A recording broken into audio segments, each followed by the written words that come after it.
Alors, je recommence. Bonsoir tout le monde. Bienvenue à la séance du Conseil de ce 18 octobre 2022. Il est un petit peu plus tard que 19h30, exactement, on va dire 19h43 exactement. Donc, merci pour votre patience. Alors, donc, on va y aller tout de suite avec l'adoption de l'ordre du jour. Avant ça, je vais finir par le dire, Marion. Okay. Je vais signifier les présences en commençant par ma droite. Donc, Chantal. Bonsoir, présent. Monsieur Caméra qui n'est pas là, qui est en vacances à l'extérieur du pays. Il y a ici Natalia. Bonsoir, merci. Gilles. Bonsoir, présent. David. Bonsoir. Et je vais aller tout de suite à mon extrême gauche avec Sophie. Présent. Notre greffière. Nancy, notre directrice générale. Présent. Sylvain. Bonsoir. Joanne. Bonsoir, présent. Et Mario. Bonsoir, présent. Maintenant, c'est fait. On va aller tout de suite avec l'ordre du jour. Donc, l'adoption de l'ordre du jour, s'il vous plaît, Sophie, a des ajouts et des retraits. Que l'on accepte l'ordre du jour en y apportant les modifications suivantes, en retirant le point 5A, qui est l'avis de motion du projet de règlement 1775-22, le 5B, qui est l'avis de motion et le dépôt du projet de règlement numéro 1776-22, le 8K, modification de contrat, soumission de travaux de construction du nouvel aire de stationnement à la base de Pénal, et en ajoutant les points suivants, le 9B, soumission, service de location de conteneurs, transport et traitement des matières résiduelles de l'éco-centre. Et 12E, suspension d'un employé. David Lemay, je le propose. Gilles Lapierre, l'appui. Merci beaucoup. Donc, on va aller tout de suite avec l'information concernant les séances extraordinaires, s'il y en a eu. Le 30 septembre, appui au dépôt de candidature de la Ville au prix du mérite municipal du ministère des Affaires municipales et de l'Habitation.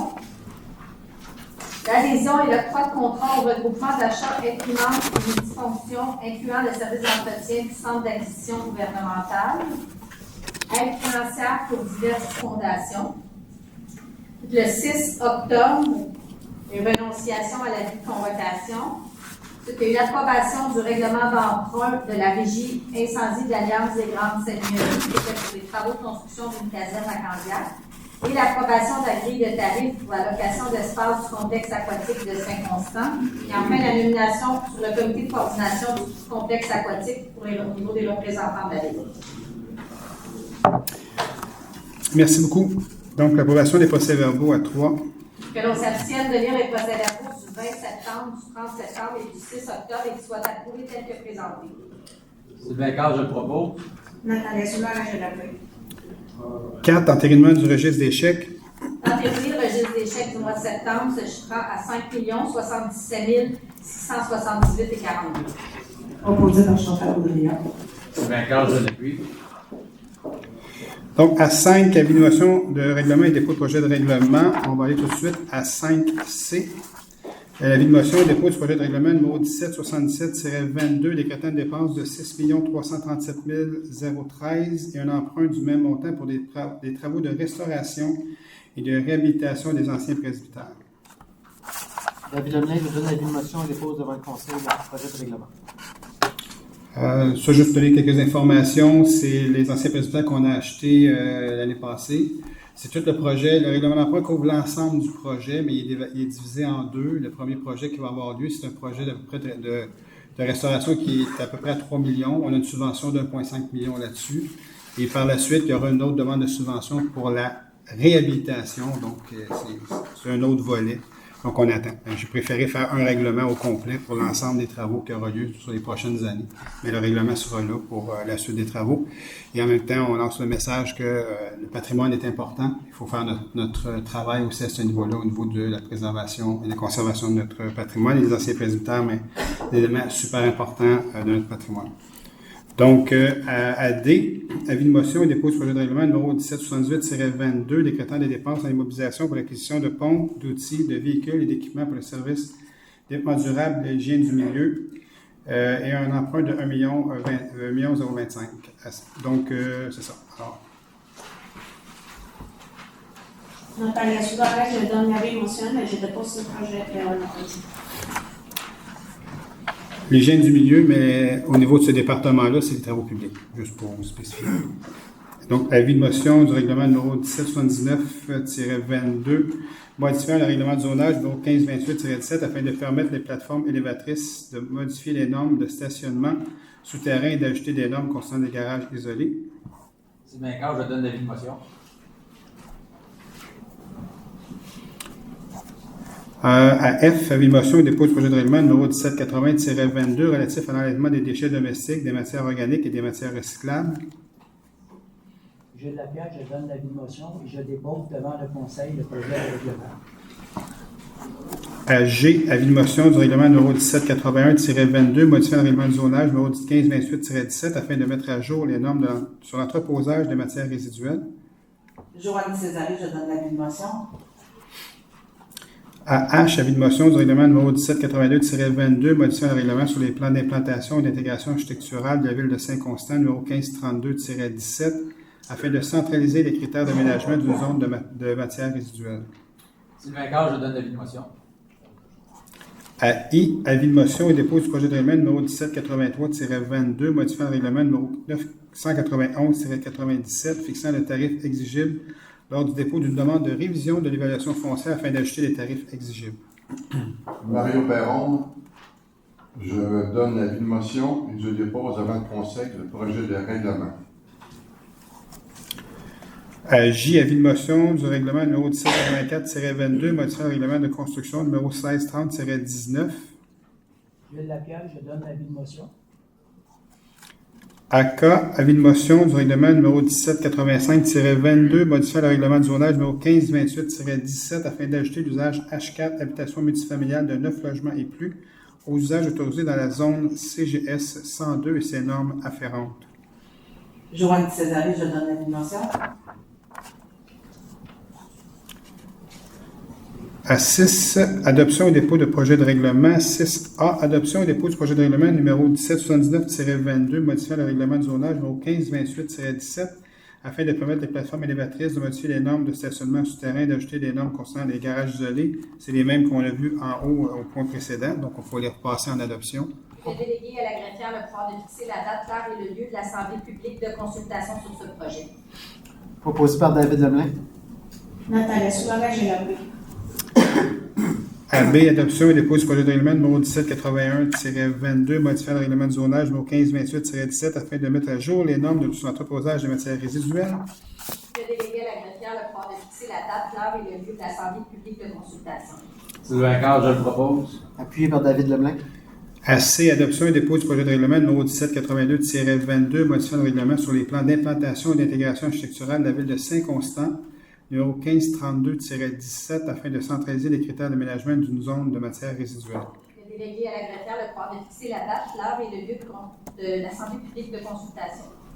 Joanne Césaré, je le propose. Mario Perron, je l'appuie. À D, adoption et dépôt du projet de règlement numéro 1784-22 modifiant le règlement de construction numéro 1630-19. Je vais déléguer également à la greffière le pouvoir de fixer la date, l'heure et le lieu de l'Assemblée publique de consultation. Proposé par Gilles Lapierre. Joanne Césaré, je l'appuie. À E, adoption et dépôt du projet de règlement numéro 1785-22 modifiant le règlement de zonage numéro 1528-17 afin d'ajouter l'usage H4 habitation multifamiliale de 9 logements et plus aux usages autorisés de la zone CGS-102 et ses normes afférentes. Je vais déléguer à la greffière le pouvoir de fixer la date, l'heure et le lieu de l'Assemblée de consultation. Alors, vas-y Mario, excuse-moi. Non, je pense que c'est une proposition. Joanne Césaré, je le D'accord. propose. Sylvain Carr, je l'appuie. C'est bon, c'est Excuse-moi. correct. Tu l'auras si je suivais. Oui, c'est ça, exact. Alors, je voulais juste mentionner, je vous invite d'ailleurs aux consultations pour ces projets de règlement-là. Juste surveiller sur le site Internet les dates que ça va avoir lieu. Et il y aura notre équipe d'aménagement du territoire qui sera présente pour vous expliquer chacun des modifications de ces règlements-là avant. C'est où les. C'est où ça? H4 CGS, parce que c'est des numéros, ça. Le CGS 102, Oui. ça c'est le Smart Center. C'est que le Walmart. Ah, Oui, c'est ça. Il y avait juste ça au niveau d'une zone. Fait que, puis, comme je vous dis, lors de la soirée, bon, tous les détails vont vous être donnés au niveau de ces changements-là. Donc, à 7, adoption de règlement. À 7A, adoption du règlement numéro 1764-22, modifiant le règlement du zonage numéro 1528-17 afin d'agrandir la zone M315 à même la zone H313. Est-ce qu'on a les endroits? Oui, en fait, l'objet du règlement est d'agrandir la zone M315 qui est au coin de la montée des Bouleaux et la ville Languedoc, à même une partie de la zone contiguë H313 afin de permettre des bâtiments de 4 étages. C'est ça. Sylvain Carl, je le propose. Joanne Césaré, je l'appuie. B. Adoption du règlement numéro 1766-22, modifiant le règlement de zonage numéro 1528-17 afin d'autoriser l'usage, services de protection et prévention contre les incendies et activités connexes dans la zone MS 203. Le projet de règlement a notamment pour objet, à l'égard de la zone MS 203, de permettre l'usage, services de protection et prévention contre les incendies et activités connexes, de permettre la mixité de fonctions entre des usages, de soustraire les usages P2, P3 et P4 et publics de certaines sections du chapitre sur les dispositions applicables aux usages publics et de retirer les hauteurs de bâtiments en mètres. Natalia Soulara, je le propose. Appuyé par Gilles Lapierre. C'est le terrain en face du métro.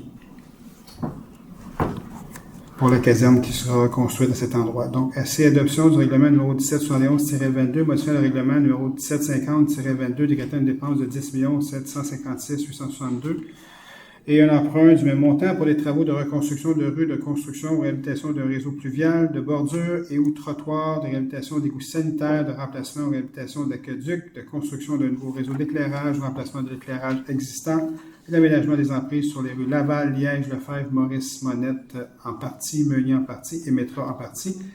En fait, ça c'est un règlement qu'on a déjà passé, c'est juste d'apporter une correction au niveau des clauses de taxation, au niveau des gens, des riverains de ces rues. Donc, l'objet du règlement est de remplacer le montant imposé et prélevé annuellement durant le terme de l'emprunt sur les immeubles imposables du bassin de taxation de 434 889 à 1 541 574 et sur les immeubles imposables situés sur l'ensemble du territoire de 8 357 536 à 7 258 891. Sylvain Carl, je le propose. Joanne Césaré, je l'appuie. À D, adoption du règlement numéro 1774-22, modifiant le règlement numéro 1580-18 concernant l'interdiction de certains sacs de plastique sur le territoire de la ville de Saint-Constant afin d'élargir l'interdiction à davantage de types de sacs de plastique. L'objet du règlement est d'interdire tous les types de sacs de plastique, de remanier les exceptions et la définition de sacs dentaires. Proposé par David Lemlin. Natalia Soulara, je l'appuie. Donc, contrat et entente à 8A, autorisation de signature avenant numéro 1, protocole d'entente entre la ville de Saint-Constant et le club de soccer Roussillon, près d'un local. D'autoriser les représentants de la ville à signer pour et au nom l'avenant numéro 1 au protocole d'entente entre le club de soccer Roussillon et la ville de Saint-Constant, qui a pour objet de modifier le protocole afin de permettre à l'organisme d'utiliser un local au centre municipal sur la rue de la Marche au lieu de l'ancien centre municipal. Proposé par Joanne Césaré. Appuyé par Gilles Lapierre. 8B, autorisation de signature entente intermunicipale relative au programme Les Pestacles entre les villes de Candiac, La Prairie, Sainte-Catherine et Saint-Constant. D'autoriser les représentants de la ville à signer l'entente intermunicipale relative au programme Les Pestacles. L'entente entrera en vigueur rétroactivement au 1er novembre 2022 et sera d'une durée d'1 an pour être renouvelée. Joanne Césaré, je le propose. Natalia Soulara, je l'appuie. Autorisation de paiement de factures, services de relations publiques et communications. D'entériner les mandats et d'autoriser le paiement des factures soumises par la firme Astéris pour divers services en relations publiques et en communication d'entreprise à la ville encourus à venir, et ce jusqu'au 31 décembre 2022. Sylvain Carl, je le propose.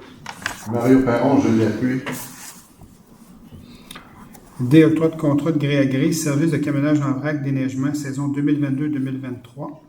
D'octroyer le contrat de service de camionnage en vrac pour les opérations de chargement et de transport de la neige durant les activités de déneigement dans le secteur urbain pour la saison hivernale 2022-2023 à l'entreprise ProVrac Incorporée. La valeur approximative du contrat est de 262 890,34 taxes incluses. Proposé par David Lemlin. Mario Perron, je l'appuie. À E, octroi de contrat, question de diverses pour le café et le comptoir santé Constantia. D'octroyer le contrat pour les équipements participer aux soumissions mentionnées est nécessaire au café et au comptoir santé Constantia à G. Doyon Cuisine Incorporée. La valeur totale du contrat est de 75 183,87. Nathalie Soumare, je le propose. Joanne Césaré, je l'appuie. F. Octroi de contrat de gré à gré, acquisitions diverses pour le café Constantia.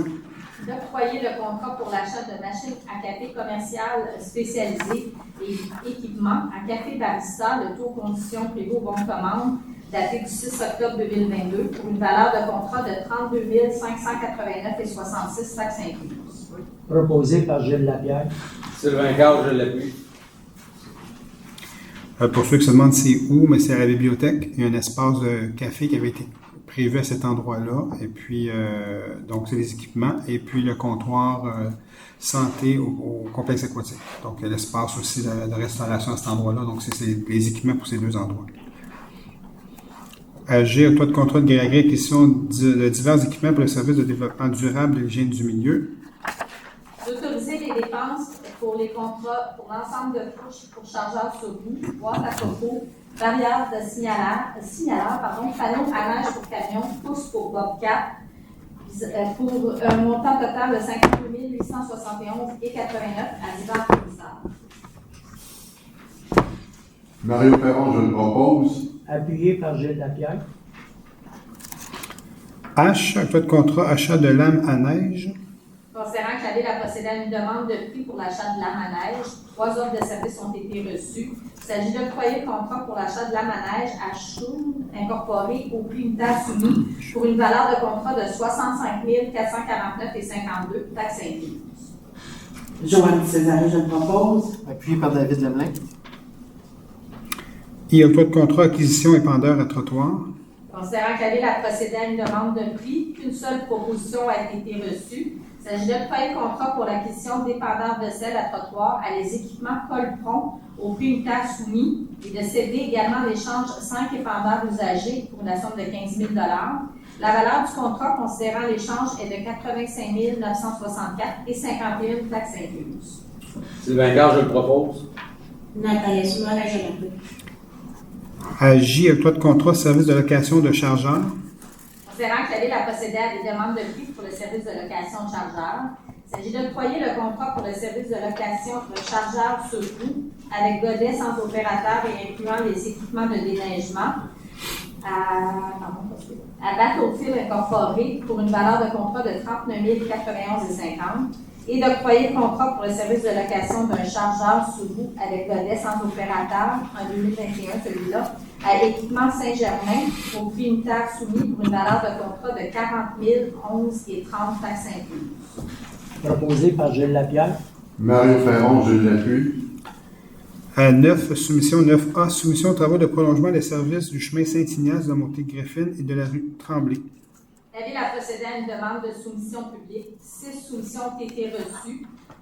Le décréter des travaux de prolongement des services d'égouts sanitaires sur le chemin Saint-Ignace à Monté-Griffin et la rue Tremblay, de reconstruction du réseau d'aqueduc existant sur le chemin Saint-Ignace et la Monté-Griffin, la réfection de la chaussée, la construction de la piste cyclable bidirectionnelle et unidirectionnelle ainsi que l'aménagement des entrées sur les 3 rues et d'octroyer le contrat pour ces travaux selon l'option B à B Fréjot et Fils Incorporés pour une valeur approximative de contrat de 4 229 883,86 taxes incluses. Sylvain Carl, je le propose. Joanne Césaré, je l'appuie. 9B. Soumission au service de location de conteneurs, transport et traitement des matières résiduelles de l'écocentre. La Ville a procédé à des demandes de soumission publique. 2 soumissions ont été reçues.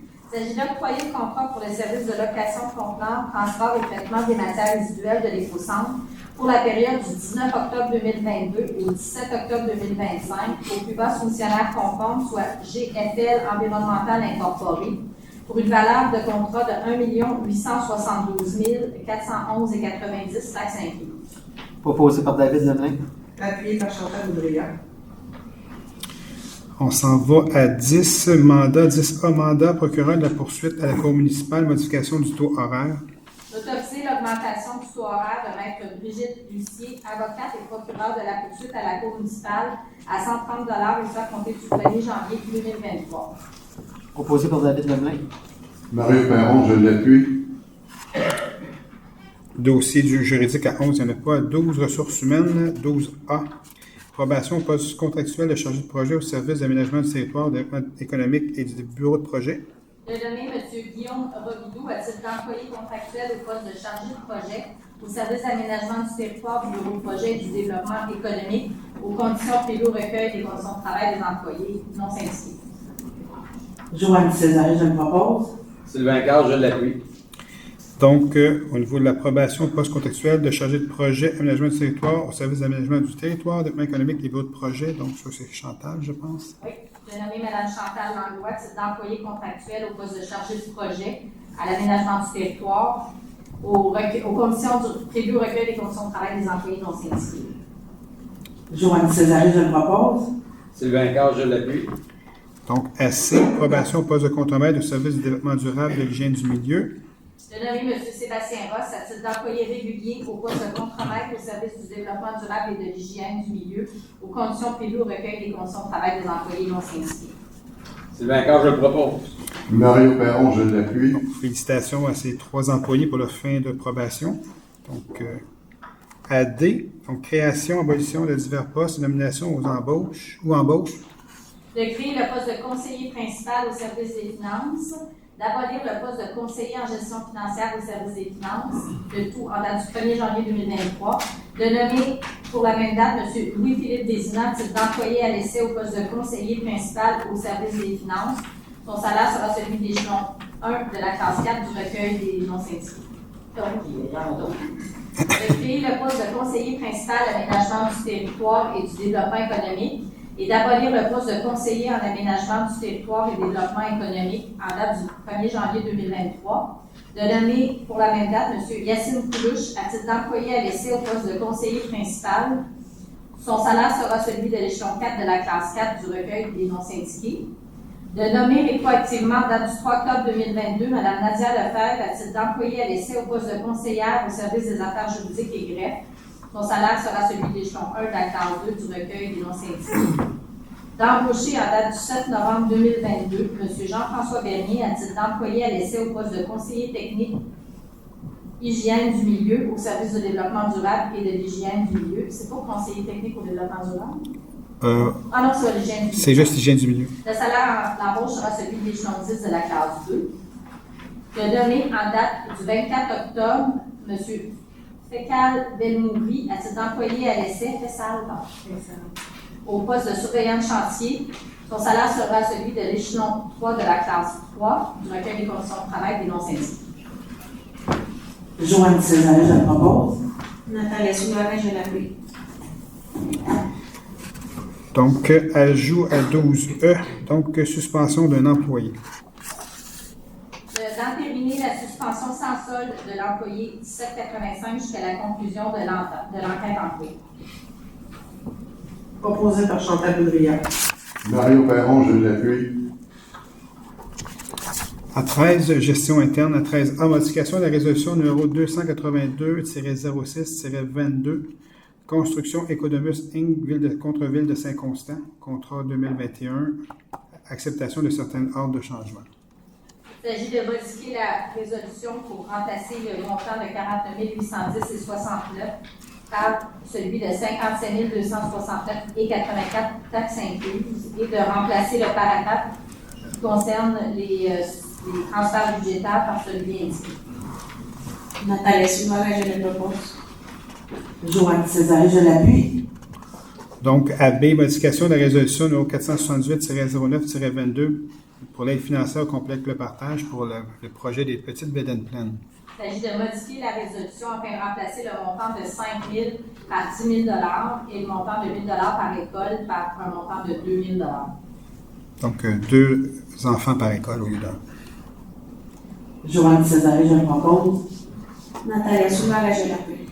Et modification de la résolution numéro 480-09-22, l'aide financière aux fondations du Cégep de Valleyfield.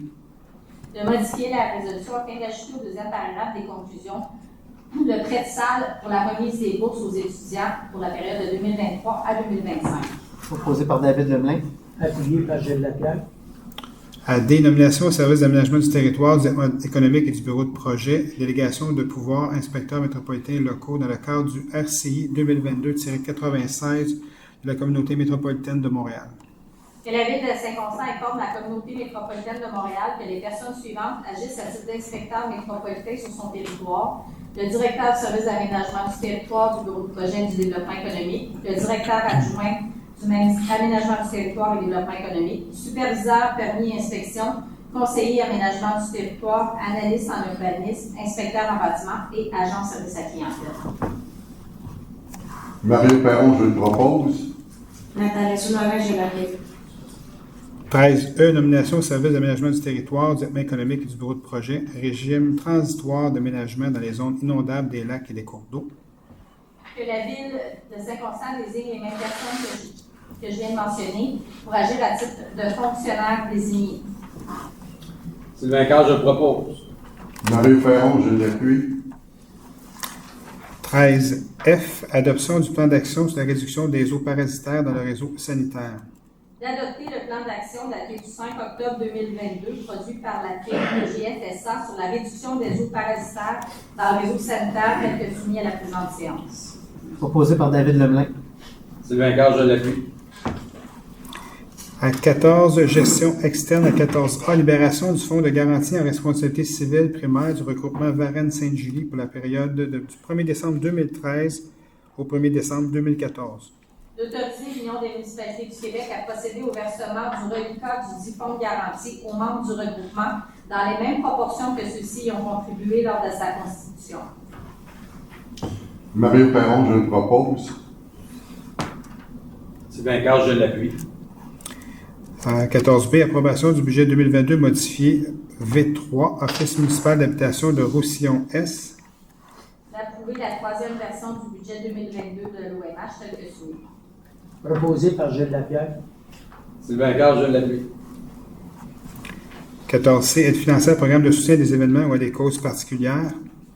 D'octroyer une aide financière de 1 000 $au club de soccer Roussillon pour l'organisation d'un tournoi de soccer national regroupant plus de 1500 joueurs âgés entre 8 et 17 ans.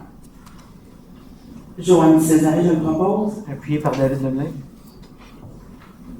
D, reconnaissance d'un organisme service externe de main-d'œuvre, SEMO, le jalon. Considérant que cet organisme offre des services en développement de l'employabilité à des femmes dans le besoin, que la Ville reconnaisse officiellement l'organisme service externe de main-d'œuvre, le jalon, à titre d'organisme affilié. Nathalie Soulard, je la propose. Joanne César, je l'appuie. À E, proclamation de la grande semaine des tout-petits. De proclamer la semaine 14 au 20 novembre la grande semaine des tout-petits dans la Ville de Saint-Constant. Joanne César, je le propose. Sylvain Carr, je l'appuie. À F, proclamation du mois du patrimoine hispanique. De proclamer le mois d'octobre le mois du patrimoine hispanique. Nathalie Soulard, je la propose. Mario Perron, je l'appuie. Et nous sommes la ville à l'honneur cette année concernant Héritage hispanique Québec. Donc, c'est un bel honneur. 15, demande de la ville. Ça va bien de votre côté, vous? Tout est sous contrôle? On est C'est ça. 16, recommandations de la ville à 16A. Position de la ville, demande de permis de démolition pour le 133 rue Saint-Pierre. Appel de la décision. De confirmer la décision du comité d'étude des demandes de permis de démolition et de refuser la demande de démolition concernant la démolition d'un bâtiment ayant valeur patrimoniale au 133 rue Saint-Pierre. Proposé par David Lemelin. Nathalie Soulard, je l'appuie. 16B, position de la ville, projet d'ajout de voie de virage à droite de la route 209 nord vers la route 132 S. Que la Ville de Saint-Constant confirme son accord pour la réalisation du projet d'ajout de voie de virage à droite de la route 209 nord vers la route 132 S dans le cadre d'une entente avec le ministère. Que la Ville souhaite négocier puis signer une entente avec le ministère quant au partage des responsabilités et des coûts pour la réalisation du projet. Proposé par Chantal Boudrian. Nathalie Soulard, je l'appuie. C'est une grande nouvelle ce soir, ça, là. Hein, après tant d'années, là, c'est une très grande nouvelle ce soir. Vraiment, le fameux chum. Ben, je voyais nous écouter très attentivement. C'est une très grande nouvelle. Donc, on a eu encore une... Pardon? Non, pas du tout. On a pris un autre chemin. On a pris le chemin du ministère des Transports. C'était vraiment entre la ville de Saint-Constant et le ministère des Transports. Puis étant donné que le ministère des Transports, il est propriétaire de la 132 et de la rue Saint-Pierre, donc ça allait de soi, étant donné qu'on n'avait pas d'entente avec la ville de Sainte-Catherine à ce niveau-là depuis plusieurs années, vous savez déjà. Là. Donc, alors, le ministère des Transports, après plusieurs demandes, ont finalement dit que go, on va y aller avec le projet à ce moment-là. Fait que là, on est très contents parce qu'initialement, ce projet-là devait se faire dans le cadre du boulevard urbain. Parce que souvent, en fait, c'est la réponse qu'on avait toujours du ministère des Transports. Oui, on comprend la problématique, mais le boulevard urbain va passer à 132 et on est mieux attendre de faire tous ces travaux-là en même temps. Et là, on a dit, mais on ne peut pas attendre encore 10, 15 ans. Ça n'a plus pas de bon sens. On a besoin vraiment d'intervention. Alors, ils ont vraiment accepté de dissocier les deux projets et de faire en sorte que le design qui va être fait au niveau de la bretelle, mais va vraiment s'incorporer dans le boulevard urbain. Et puis donc, il n'y aura pas lieu de changer quoi que ce soit au niveau des investissements qui vont avoir été faits là, mais ce ne sera pas pour rien. Là. Donc, ça va être incorporé vraiment dans le boulevard urbain. Alors, ça, c'est une grande nouvelle. Puis, je remercie aussi Mme Mécan. Mme Mécan a travaillé très fort avec nous là-dessus dans le dernier droit, en fait, dans la dernière année. En fait, quand on a eu nos dernières tentatives pour essayer de trouver un terrain d'entente pour pouvoir en arriver à faire ce travail-là. En fait, la dernière option, c'était l'annexion du petit bout de terrain, qui nous permettait, la ville de Saint-Constant, d'agir. Mais en fait, ça n'a pas fonctionné non plus. Le ministère de l'Affaires municipales a refusé l'annexion. Et là, c'est là que c'était le bout du bout, en fait. Je disais à Mme Mécan, mais là, ça n'a pas de bon sens. Là. On ne peut pas attendre 15 ans. Puis voici les derniers recours de la ville de Saint-Constant, c'était ceux-ci. Alors là, la seule option, c'est le ministère des Transports décide de s'engager, dissocier deux projets, puis on y va ensemble. Et puis, c'est ce qui a été fait lors d'une rencontre au mois de juin dernier avec les hautes sphères du MTQ, dont le ministre Bonardel, qui n'a pas pu être là, mais c'était son sous-ministre qui a dû le remplacer parce qu'il y avait la COVID. Mais il aurait dû être à cette rencontre-là, et puis ça s'est décidé là à ce moment-là. Donc, on a une dernière rencontre, et c'est pour ça la résolution, ce soir, on a une rencontre la semaine passée là-dessus pour faire un suivi. Et puis, on vous annonce la bonne nouvelle à ce niveau-là ce soir. Donc, merci au ministère des Transports aussi en passant. J'essaie de visualiser comment vous allez faire pour construire. La bâtisse? Non, il y a la bâtisse, le chum ne sera plus là. Oui, il enlève, il n'a pas le choix. Il va enlever le chum. Exact, tout à fait. Fait que ça va être vraiment la responsabilité du ministère des Transports là, au niveau de l'acquisition, en fait. Le ministère des Transports fait l'acquisition. Enfin, il y a un partage des coûts. Saint-Constant va assumer sa partie de la bretelle, puis le ministère des Transports va assumer sa partie d'acquisition et tout ça. Donc, des servitudes, parce qu'il y a beaucoup de stock à cet endroit-là. Il y a quand même la ligne hydroélectrique, il y a des poteaux sur le bord aussi. Donc, il y a bien des choses à bouger. Là. Il y a beaucoup de services publics à cet endroit-là.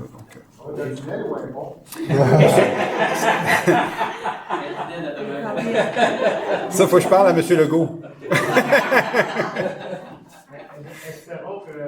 Et le maire de Québec pour voir comment ça marche là-bas. Espérons que ça soit plus long que celle de d'habitude, parce qu'ils n'ont pas le temps d'accélérer. Oui, je suis bien d'accord avec vous. Celle-là a été faite un peu... je trouve ça curieux parce qu'habituellement, c'est autorisé par le ministère des Transports, ces bretelles-là, justement pour éviter cette problématique-là.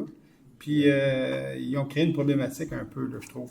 Mais la nôtre, que j'ai vu rapidement, le design, là, mais elle est beaucoup plus longue que ça. Là. Je vais revenir là-dessus. Ça, c'est mon autre combat.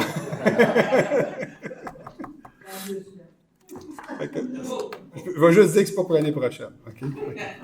Je vais me contenter de ça ce soir. Mais j'ai été un peu surpris des échéanciers que j'ai vus sur le tableau. Mais là, pourquoi je ne peux pas en parler encore ce soir? Parce qu'ils nous ont proposé que la ville de Saint-Constant prenne certains travaux, en fait, là, soit dans l'appel d'offres pour eux et tout ça, pour aller plus rapidement. Nous, on peut aller beaucoup plus rapidement qu'eux. Là, on comprend qu'eux autres ont tout un système incroyable qui est beaucoup plus long que nous autres. Là. Alors, c'est un peu ça. Mais on va vous revenir, on va faire un suivi graduellement de ça.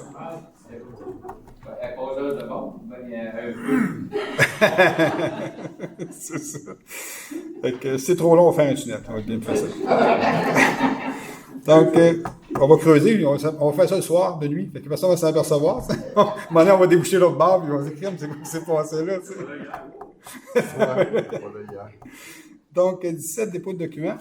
Je les cours de la liste des amendements budgétaires pour le mois de septembre, le sommaire du budget au 30 septembre, la liste d'embauche effectuée par la directrice générale en vertu du règlement 1589-18, le rapport entourant l'application du règlement sur la gestion contractuelle de la Ville produit par la division des approvisionnements pour la période du 2 septembre 2021 au 1er septembre 2022. Donc, on s'en va dans le bloc de dérogation mineure à 18. À 18A, demande de dérogation mineure pour le 31 montée des bouleaux. Il s'agit d'une demande de JDC Développement Incorporé en raison d'éléments qui ne sont pas conformes au règlement de zonage découlant d'un projet de construction d'une habitation multifamiliale de 124 logements au 31 montée des bouleaux. La hauteur du bâtiment serait de 15,7 mètres alors que le règlement précise une hauteur maximale de 15 mètres. À l'intérieur des limites de la propriété, la distribution des services d'utilité publique serait aérienne, alors que le règlement précise que la distribution électrique, téléphonique et par câble doit être souterraine. Les installations et accessoires hors sol des circuits de distribution électrique, téléphonique et par câble doivent être également souterrains. Dans le stationnement souterrain, certaines surlargeurs de manœuvre seraient absentes, comporteraient une dimension inférieure à 1,2 m, alors que le règlement précise que toute allée de circulation située à l'intérieur d'une aire de stationnement doit être d'une largeur minimale de 1,2 m. Le stationnement souterrain en tréfonds empiéterait de 5,79 m dans la marge avant minimale prescrite, qui est de 7,6 m du côté de la montée des bouleaux, de 10,5 m dans la marge minimale prescrite, qui est de 4,5 m du côté de la rue Pinsonneau, et de 5,6 m dans la marge arrière minimale prescrite, qui est de 8 m, alors que le règlement précise que l'empiètement maximal dans la marge minimale prescrite pour une construction souterraine est de 2 m. En cours avant et en cours latéral, les fondations sur pilotis ne sont entièrement dissimulées par les fondations, mais plutôt partiellement. Le stationnement souterrain empiéterait dans les cours avec des empiètements variant de 5,62 m, 8,99 m et environ 15 m, et certaines parties des stationnements souterrains seraient localisées à 1,1 m des lignes avant de terrain, alors que le règlement précise que l'empiètement maximal d'une construction souterraine non apparente dans une cour est de 5 m et que les constructions souterraines doivent être situées à une distance minimale de 2 m. Une case de stationnement serait située en cour avant à 1 m de la ligne avant du terrain, alors que le règlement précise que toute aire de stationnement hors rue doit être située à une distance minimum de 1,5 m. L'aménagement de 3 cases de stationnement avec leur allée d'accès et de circulation, totalisant une largeur de 11,5 m, serait fait en cours avant devant la partie habitable du bâtiment, alors que le règlement précise qu'aucune allée d'accès ou aire de stationnement située dans la marge délimitée par le prolongement des murs latéraux du bâtiment principal, excluant l'espace devant les garages, ne doit excéder 3 mètres. La largeur de certaines allées d'accès dans les stationnements ne serait pas équivalente à celle de l'entrée charretière qui la dessert. Certaines allées de circulation extérieure comporteraient des largeurs de 6 mètres et certaines allées de circulation du stationnement souterrain comporteraient une largeur de 5,65 mètres au lieu de 6,5 mètres. La superficie d'espace vert proposée serait de 2256,5 mètres carrés au lieu de 5040 mètres carrés. Dans la marge fixe de la Pinsonneau, 6 arbres seraient plantés et dans la marge fixe de la montée des bouleaux, 9 arbres seraient plantés, alors que le règlement précise qu'en fonction de la largeur des terrains sur ces rues, 10 arbres devraient être plantés dans la marge fixe de la rue Pinsonneau et 14 devraient être plantés dans la marge fixe de la montée des bouleaux. Enfin, les bandes de verdure inférieures à 1,2 m seraient permises, soit jusqu'à 0,63 m de largeur entre l'aire de stationnement et le bâtiment, alors que le règlement précise que la largeur minimale requise doit être de 1,2 m. Il y a un rapport favorable et des commentaires du CCU à l'égard de la demande. Est-ce que des personnes désirent se faire entendre relativement à cette demande? Donc, la proposition... Oui, attends un petit peu, Sophie. J'ai une petite interrogation. Malgré tous les changements qu'il demande, le CCU accorde quand même la viabilité de ce projet-là. Oui, en fait, la recommandation, elle est favorable au niveau de l'aménagement du territoire du département et elle est favorable aussi au niveau du comité consultatif d'urbanisme. Donc, c'est pour ça que le conseil... mais en fait, je vais laisser Sophie de dire le restant. Oui, en fait... Il y a plus des conditions aussi. Oui, il y a des conditions. C'est ça. Il s'agissait d'approuver la demande aux conditions suivantes. 3 plantes clématites par colonne exposant en façade devront être ajoutées à l'aménagement paysager soit un total de 6 plans. Les branchements, le drainage et les infrastructures de baies hydro et Vidéotron devront être approuvés par les instances concernées. Mario, je ne sais pas si Sylvain, vous siégez au CCU, vous avez des choses à dire sur ce projet-là? Mario, parce que Tu n'étais pas là, c'est qui? C'est Chantal qui était là. Excuse, tu étais absent. Ben, en fait, il y a beaucoup de facteurs quand on lit tout un après l'autre. Une des raisons principales, c'est que les garages souterrains, au nombre de logements, doivent être plus grands que le périmètre de la bâtisse. Donc, on s'approche plus des lignes de terrain, un peu plus proche que ce qui était déjà autorisé avant. Fait que c'est pour ça qu'on a...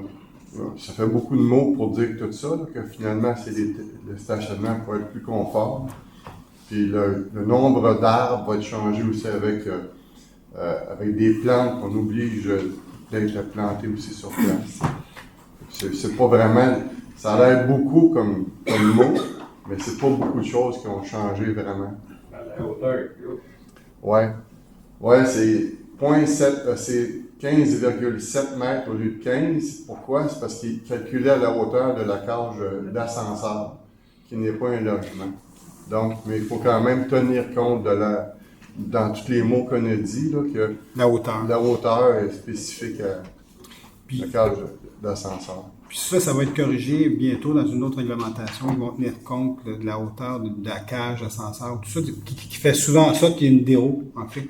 En fait, il ne devrait pas avoir de déroue parce qu'il n'y a pas le choix, il faut qu'il y en ait une. Mais à cause de ça, ça fait en sorte que ça monte la hauteur. Donc, dans notre réglementation actuelle, c'est pas tenu compte, ça. Donc, il faut qu'il y ait une modification. Si ça avait été un logement, ça aurait été refusé. Donc, il aurait fallu rester à 15. Mais là, vu que c'est une cage de mécanique comme telle, c'est pas un logement. Donc, c'est pour ça que là, on l'a accepté. Exact. Puis, dans les stationnements que Mario dit, c'est au niveau de la grandeur des stationnements versus le bâtiment. La réglementation, c'est pas encore actualisé dans la réglementation. Donc, ça fait déjà quelques dérogations qui sont données à ce niveau-là. Puis, toutes les lignes sont calculées en fonction de la limite du terrain, puis ça tient pas compte non plus de l'emprise. C'est donc entre la ligne de propriété et la distance de la rue. C'est pour ça que ça n'empiète pas tant que ça, puis c'est pas visible, c'est souterrain, finalement. Ça va pas en dessous de gueule avec le stationnement. Non. Non, on regarde ça pour le chum. Regarde ça pour le tunnel. Est-ce que c'est correct, Sylvain?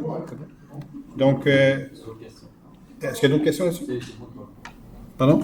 J'aime savoir s'il y a d'autres questions. Sylvain Carl, je le propose. Joanne Césaré, je l'appuie. Donc, une demande de dérogation mineure pour le 625 avant Saint-Régis-Sud. Il s'agit d'une demande de Mme Mélissa Almeida et M. Lucas Bédard-Sutherland. En fonction d'éléments qui ne sont pas conformes au règlement de zonage, qui découle d'un projet de construction d'un garage privé attenant sur une propriété qui comportera également la construction d'une habitation unifamiliale. Le garage attenant projeté comporterait une superficie de 95,96 m², alors que le règlement précise une superficie maximale de 60 m². Et une aire de stationnement serait présente sur une largeur de 8 mètres sur le devant d'habitation unifamiliale, alors que le règlement précise un maximum de 3 mètres. Il y a un rapport favorable du CCU à l'égard de la demande. Est-ce que des personnes désirent se faire entendre relativement à cette demande? La proposition est à l'effet d'approuver la demande telle que déposée. Mario Perron, je le propose. Nathalie Soirée, je l'appuie. Ça, c'est une autre chose qui est en train de modifier dans la réglementation, c'est que les superficies de garage, c'est la même chose en zone rurale qu'en zone urbaine. On est d'accord qu'en zone rurale, sur des terrains de 50, 75 000 ou 100 000 pieds carrés versus un terrain de 5 300 ou 6 000 pieds carrés, il y a une grosse différence. Donc, on est en train d'ajuster la réglementation aussi à ce niveau-là pour que les gens en zone rurale, bien, vu qu'ils ont plus d'espace, ça fait du sens d'avoir un plus gros garage qu'en zone urbaine à ce moment-là. Donc, une dernière demande de dérogation pour le 7, 9, 11 et 42, 7, 9, 11 rue Guy et 42 rue Saint-Pierre, à côté du Ultramar. Il s'agit d'une demande de 9442, 9479 Québec Incorporé. En raison d'éléments qui ne sont pas conformes au règlement de zonage, découle d'un projet intégré résidentiel en construction. Le bâtiment multifamilial de 35 logements en construction au 7 rue Guy, le bâtiment A, serait d'une hauteur totale de 19,16 mètres, alors que le règlement précise une hauteur de 14 mètres maximum. Le bâtiment multifamilial de 51 logements en construction au 42 rue Saint-Pierre, le bâtiment D, serait d'une hauteur totale de 16 mètres, alors que le règlement précise une hauteur de 14 mètres maximum. Et le bâtiment multifamilial de 51 logements au 42 rue Saint-Pierre, le bâtiment D, serait recouvert de matériaux nobles sur une proportion de 71 %, alors que le règlement précise un minimum de 80 %. Il y a un rapport favorable du comité d'urbanisme à l'égard de la demande. Est-ce que des personnes présentes désirent se faire entendre relativement à cette demande? Il s'agit d'approuver la demande telle que déposée. Vainqueur, je le propose. Appuyé par Gilles Lapierre.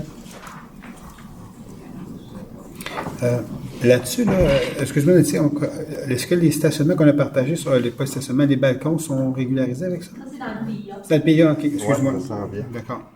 Donc, à 19, demande de PIA. À 19A, une demande de PIA pour le 70 rue Boisbriand. Il s'agit d'une demande de M. Mathieu Blanchet afin de faire approuver un projet d'agrandissement de la résidence par la construction d'un garage avec une pièce habitable au-dessus sur 70 rue Boisbriand. Il y a un rapport favorable du CCU à l'égard de la demande. La proposition est d'approuver la demande telle que déposée. Proposé par David Lemelin. Nathalie Soulard, je l'appelle. À 19B, une demande de PIA pour le 31 Montée des Bouleaux. Il s'agit d'une demande de JDC Développement Incorporé. Il dépose une demande de PIA dans une version corrigée pour faire approuver un projet de construction d'une habitation multifamiliale de 124 logements. Il y a un rapport favorable et des commentaires du CCU à l'égard de la demande. La proposition est à l'effet d'approuver la demande aux conditions suivantes. Des bacs de plantation complémentaires devront être ajoutés si le déplacement des infrastructures de Belle et Hydro le demandait afin de ne pas réduire le nombre d'arbres déjà présentés. Le service de prévention des incendies devra approuver favorablement le projet et une lettre de garantie bancaire devra être déposée représentant 0,5 % de la valeur du bâtiment et ses aménagements, un minimum de 500 $ et un maximum de 20 000 $. C'est vainqueur, je le propose. Appuyé par Gilles Lapierre. 19C, demande de PIA pour le 133 rue Saint-Pierre. Le requérant, M. Richard Gallin, dépose une demande de PIA afin de faire approuver la démolition du bâtiment principal et des bâtiments accessoires au 133 rue Saint-Pierre. Il y a des commentaires du CCU à l'égard de la demande. Aucun projet de remplacement ou d'intégration n'a été déposé. Par conséquent, il s'agit de refuser la demande telle que déposée. C'est vainqueur, je le propose. Nathalie Soulard, je l'appelle. À D, demande de PIA 69 rue Saint-Pierre. M. Justin Perron dépose une demande de PIA afin de faire approuver la modification du message de l'enseigne détachée existante de l'immeuble commercial situé au 69 rue Saint-Pierre. Il y a un rapport favorable du CCU à l'égard de la demande. La proposition est à l'effet d'approuver la demande telle que déposée. C'est vainqueur, je le propose. Joanne Césaré, je l'appuie. À E, demande de PIA 400 route 132, local 170. La compagnie requérante Banque nationale dépose une demande afin de faire approuver des travaux de réaménagement autant intérieur qu'extérieur de l'immeuble commercial sous 400 route 132, plus précisément le local 170. Il y a un rapport favorable du CCU à l'égard de la demande. Il s'agit d'approuver la demande telle que déposée. Joanne Césaré, je le propose. Nathalie Soulard, je l'appelle. Pour vous situer, elle s'en va à l'ancienne Banque Laurentienne. Donc, demande de PIA pour le 6 rue Longtin. M. Samuel Boutin dépose une demande afin de faire approuver des travaux de rénovation à la résidence au 6 rue Longtin. Il y a un rapport favorable du CCU à l'égard de la demande. Il s'agit d'approuver la demande telle que déposée. C'est vainqueur, je le propose. Mario Perron, je l'appuie. À G, demande de PIA pour le 7, 9, 11 rue Guy et 42 rue Saint-Pierre. Voilà le PIA, d'accord. Le requérant, M. Richard Hamelin, dépose une nouvelle demande de PIA afin de faire approuver des modifications apportées au plan des habitations multifamiliales au 42 rue Saint-Pierre et au 7, 9, 11 rue Guy, partiellement approuvées par le PIA 2022-00027 et la dérogation mineure 2020-00073. Il y a un rapport partiellement favorable et des commentaires du CCU à l'égard de la demande. La proposition est à l'effet d'approuver la demande telle que déposée. C'est vainqueur, je le propose. Appuyé par Gilles Lapierre. Donc, à H, demande de PIA pour le 219 rang Saint-Régis Sud. La compagnie requérante 93 19 36 13 Québec Incorporé dépose une nouvelle demande de TVA qui vise à faire approuver la renaturalisation de la bande urbaine de la filière Saint-Régis à la suite de l'empiètement de certains travaux de construction ayant eu lieu lors de l'érection d'habitations multifamiliales sur 211 à 229 à Saint-Régis-Sud. Il y a un rapport favorable et un commentaire du CCU à l'égard de la demande. Il s'agit d'approuver la demande à la condition qu'un dépôt de garantie représentant 1 % de la valeur des travaux de construction, minimum 500, maximum 20 000, qui a été déposé avant l'émission des permis de construction, soit conservé de manière à permettre aux représentants de la Ville d'utiliser les fonds nécessaires pour réaliser les travaux d'aménagement, advenant que les travaux ne soient pas effectués conformément au plan approuvé par le Conseil. Proposé par David Lemay. Appuyé par Gilles Lapierre. À 20, demande d'usage conditionnel, il n'y en a pas. À 21, demande de projet particulier de construction, de modification, d'occupation de l'immeuble, il n'y en a pas non plus. Le PPC, moi. 22, période de questions. Donc, c'est à vous la parole. Juste venez en avant, vous nommez et dites à quel endroit vous restez. Peut-être juste vous s'assurer que le micro est ouvert. Vous allez voir, s'il vous plaît.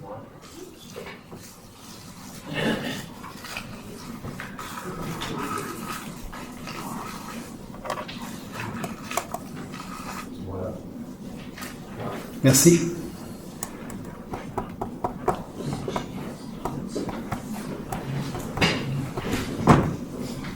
Bonjour. Bonjour, ça va bien? Pierre Lelièvre, Villeneuve. Bonsoir, M. Denis. Je tiens à vous féliciter parce que cet été, j'ai vu qu'il y avait beaucoup d'actions à Saint-Constant, même ici au lieu. Pavillon de la biodiversité. Oui, il y avait le groupe à tout John. Oui, nos spectacles. Pour tous les spectacles, puis le parc là-bas, je me suis vu de nom, qu'on se promène avec les cheveux. Le lac des Filles. Le lac des Filles, oui. Je vous en félicite. Merci. L'autre question que j'ai, moi je ne sais pas toujours que ça marche, parce que moi je suis pas trop ici. Est-ce que vous pensez qu'il va y avoir des hausses de taxes pour 2023? Des hausses de taxes, c'est sûr qu'il va en avoir. Oui. OK, mais à la hauteur, je ne pourrais pas vous le dire parce qu'on est en train de préparer le budget comme toutes les villes présentement. On est tous là-dedans. Fait que vous avez été avisé en décembre, là, comme au niveau du budget, quand le budget va être déposé en décembre. Parce que je félicite parce que vous avez eu beaucoup d'argent pour les nouveaux arrivants, la taxe de mutation. De mutation. Oui, deux fois pour Saint-Constant. L'année passée, c'est l'année passée qu'il y a eu, c'était une grosse année là, en 2021. 2021, c'est une grosse année. Plus que cette année. Cette année, c'est un peu plus difficile. C'est sûr, les taux d'intérêt, ça a freiné un peu les gens. Mais 2021, partout à travers le Québec, c'était des années incroyables. Oui. Je vous remercie infiniment, je vais attendre le mois de Oui, c'est bon. De toute façon, le budget va être déposé en décembre. Vous allez être avisé. N'oubliez pas les spectacles pour 2023. Oui, pas de problème. C'est vraiment plaisir. Puis, je trouve ça vraiment le fun de voir que vous profitez des différents espaces qui sont faits. Là, vraiment. Super. Vraiment super important. Ça.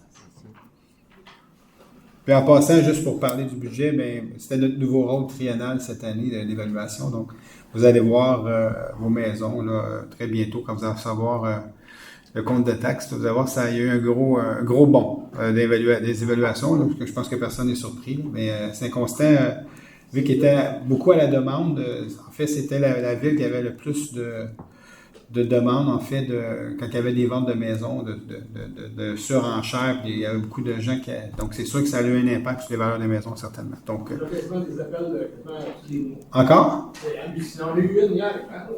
Ah oui, ouais. OK. Il était prêt Ah oui? On est chez nous, on fait 500 000. Donc, il continue encore, c'est ce que je comprends? Moi, je suis pas intéressé, je suis bien Saint-Constant. Oui. Non, mais c'est ça, c'est beau. Hey, faut pas payer notre Mais, ouais, mais c'est ça. Tu sais, on a beau vouloir vendre parce que c'est alléchant à vendre présentement, mais il faut quand même se racheter d'autres choses après. On n'est pas plus avancé, ça. Alors,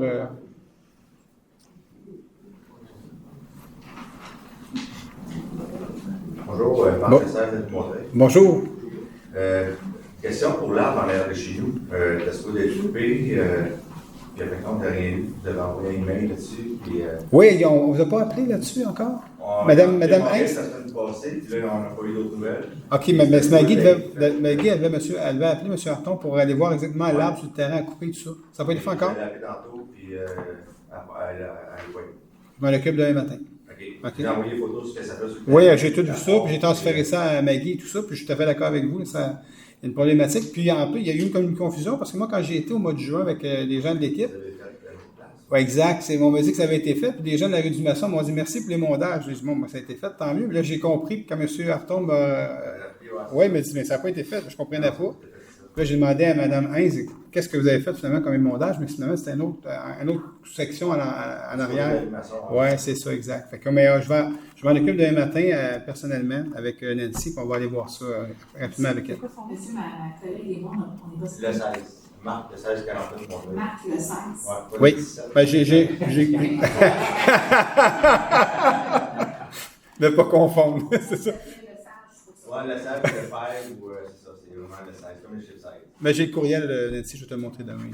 Une question aussi, c'est au sujet des centres d'achat, le CGS 102, vous allez faire des bâtisses en arrière, côté du Walmart à quelle place? On sait pas. Le projet n'est pas encore déposé. En fait, ce que Smart Center projette de faire, c'est de faire un projet mix de type comme ceux qu'on retrouve à Laval. En fait, sur la couronne nord, on commence à les voir. Ils font ils démolissent en fait les gros magasins, les grandes surfaces en fait qui existent dans leur pôle commercial pour faire du mix-use en fait, du commercial au rez-de-chaussée, mais avec des unités d'habitation au-dessus, en raison de la pénurie de logements et de la forte demande pour les habitations, les logements, les condos et les habitations locatives dans la région métropolitaine.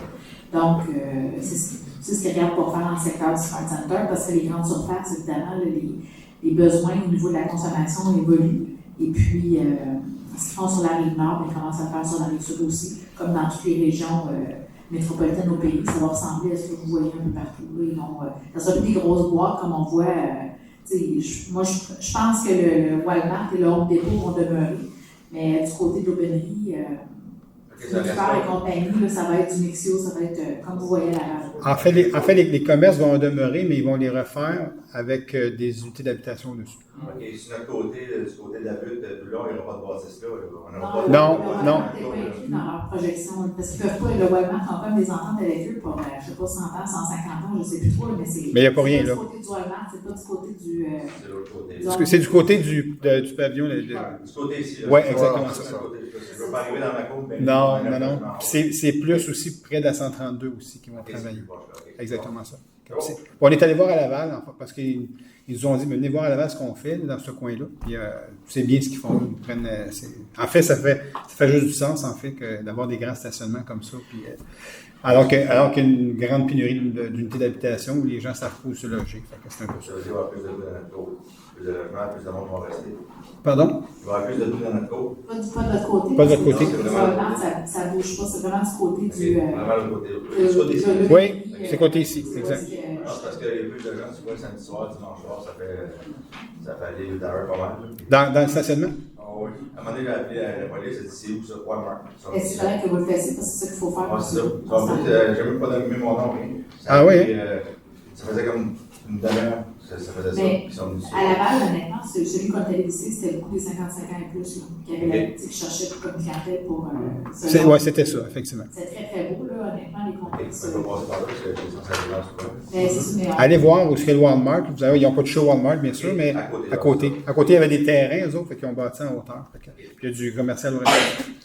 Il y a une RPA qui est intégrée là-dedans aussi. Ils sont en train de construire des. Eux, ils travaillent beaucoup avec le groupe Maurice. Au niveau des RPA. Fait qu'ils font beaucoup de jumelage ensemble dans leur grand espace qu'ils ont un peu partout à travers la province et le pays, en fait. Fait qu'ils travaillent beaucoup là-dessus. Ah, ben c'est bon. Merci. Bienvenue. Bonsoir, M. Brousseau. Bonsoir. Bonsoir, Sylvain. J'ai 3 petites questions. J'ai peut-être 3 réponses. Oui, avec Mme Joanne cette semaine, là, concernant certains terrains, là, on sait que la période du camping est terminée, puis là, la période des tempos s'en vient, c'est pas trop joli déjà d'avoir ça. Là, il y a beaucoup de places là, qui ont des roulottes, là, pas dans leur driveway, sur leur terrain. Tu sais, il y a un Jeep, je ne commencerai pas à faire la police, mais c'est pas beau pour la ville. Là, tu passes, puis il y a un Jeep de parké sur le gazon avec un trailer d'armée. Je sais pas, là, je trouve que ça fait ordinaire un petit peu. Ah ouais, je suis bien d'accord avec ça. On a une réglementation, de toute façon, là-dessus. Vas-y, Nancy. En fait, la réglementation de se stationner sur le terrain en avant, ce n'est pas permis. Exact. Dans les temps morts de camping, c'est permis durant l'été, où est-ce que les gens peuvent stationner pour repartir les fins de semaine. Sinon, durant l'hiver, ils doivent stationner du côté où ce n'est pas le stationnement et la roulotte doit être caché. Oui. C'est une là qui se promène, ils vont en voir, ils ne commenceront pas à faire la police. Non, je comprends. Mon autre petite question, vite, j'en ai deux autres petites. C'est quoi le seuil d'endettement de la ville versus tous les méga-projets qu'on a fait? La ville est rendue ça. C'est rendu quoi le seuil que la ville est endettée? Bon, je n'ai pas le chiffre, mais je pourrais. Oui, c'est ça. Au rapport financier, on dépose à chaque année aussi. La ville n'est pas surendettée par rapport aux villes de taille similaire, par rapport aux villes de la région. La ville se situe. On a eu un retard dans la moyenne. On a eu un grand retard sur l'investissement dans de nombreuses années. Saint-Constant avait tout un temps où les gens se vantaient, l'administration se vantait de ne pas avoir de dette, sauf qu'on a pris énormément de retard sur le renouvellement de nos infrastructures, donc on a fait beaucoup de rattrapage au cours des dernières années.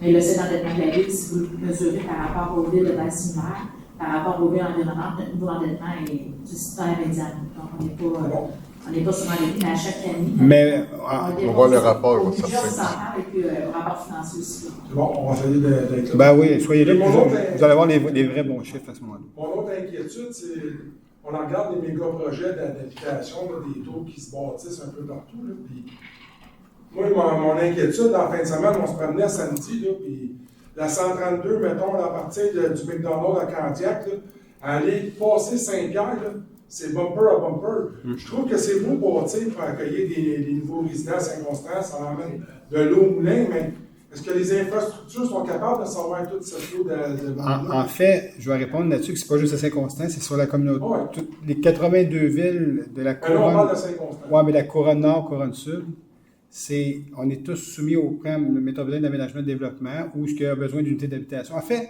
la logique, en fait, moi, je suis le premier que je suis né ici, moi. Fait que quand je vois Saint-Constant aller de tout comme ça, mais tu dis, mon doux, mais ça fait partie des besoins d'unités d'habitation. On est à côté de Montréal, donc on est les villes les plus impactées. D'ailleurs, on est rendu un petit peu plus loin, même où il y a beaucoup de développement dans les villes en périphérie, Saint-Rémy, tout ça, il commence à en avoir beaucoup de développement. Mais c'est sûr que Saint-Constant est impacté comme Candiac, comme Sainte-Catherine, comme Delson et comme toutes les villes qui sont en périphérie de Montréal. Il y a un grand besoin d'unité d'habitation. Bon, au niveau de la circulation, je suis d'accord avec vous. Il faut que le ministère des Transports travaille beaucoup avec les villes pour trouver des solutions à ça, bien entendu, parce que ça vient quand même du gouvernement, ces orientations-là, pour dire on a plus de monde au Québec, il faut les loger en quelque part. Donc, on ne peut plus faire d'étalement urbain, ce qui veut dire qu'on peut plus faire des zonages, construire juste des unités familiales. Il faut rester dans la zone urbaine, densifier le territoire. Et c'est comme ça qu'on est tous soumis, les villes qui font partie des communautés métropolitaines. Donc, Saint-Constant. Alors, oui, mais il y a des enjeux. Il y a des enjeux, je vous le dis, il y a des enjeux de circulation, il y a des enjeux d'eau potable, il y a des enjeux d'école aussi, il y a des enjeux d'assainissement des eaux aussi.